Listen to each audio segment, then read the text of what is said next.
Hello everyone, my name is Spring Fredbear, and I just finished Very Little Nightmares, one of the most confusing video games I've ever played.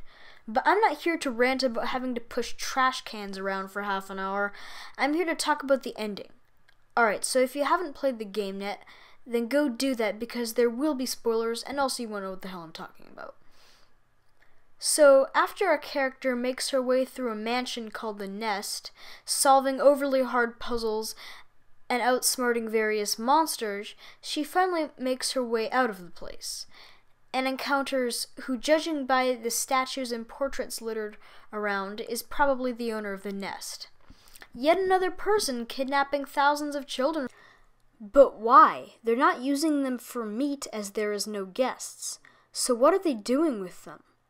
I believe they're turning them into dolls. In the Craftsman's chapter, there is room upon room full of patches of skin, sewing equipment, and unfinished dolls. Then in the final chapter of the game, hundreds of dolls are seated around dinner tables, movie theaters, and other places in the mansion. This would also explain the Craftsman's name.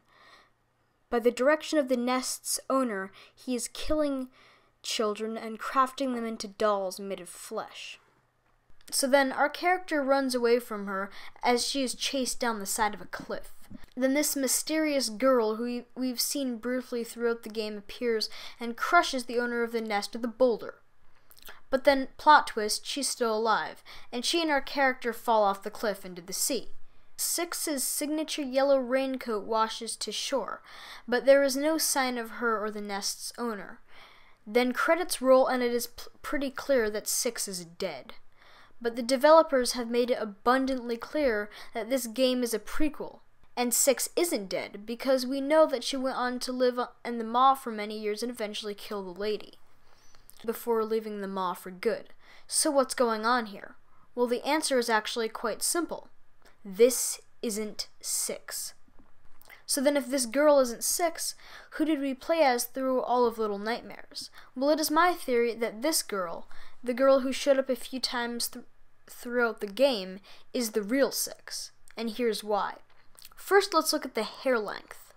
We only see our character's hair once, when she is falling to her doom. And if we compare her hair to the ripped game models, they are quite different.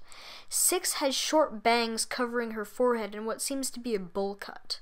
Well, the girl from Very Little Nightmares has a ponytail and extremely long bangs. But if we look at the hairstyle of the mystery girl to the ripped game model, it's almost an exact match.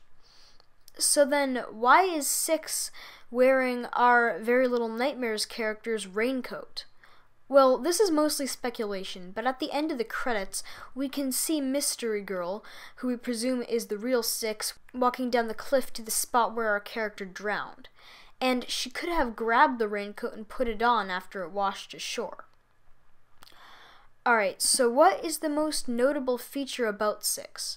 Her ravenous hunger, of course. In VLN, Very Little Nightmares, our character never gets hungry, not even once. For the game devs to not include the most important thing about Six, so important that the original title of the game was directly correlated to it, hunger, there has to be a reason. And I believe that reason is that this is a different character. Another thing I noticed is our VLN character was never explicitly called Six.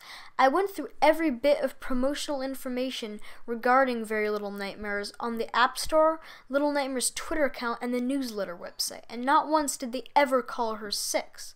Just the little girl in the yellow raincoat. Versus in Little Nightmares' case, the game description makes it very clear her name is Six, and it's all over the Little Nightmares website as well. So I think it's pretty clear at this point that this girl is definitely the real Six. Well, anyway, I hope you liked my theory. I realize that a lot of other people have drawn the same conclusion about the ending, but I feel like I brought to light a few points that nobody else has noticed. So I guess it's just the same theory, just more evidence. I have no idea how to end this video. So, goodbye.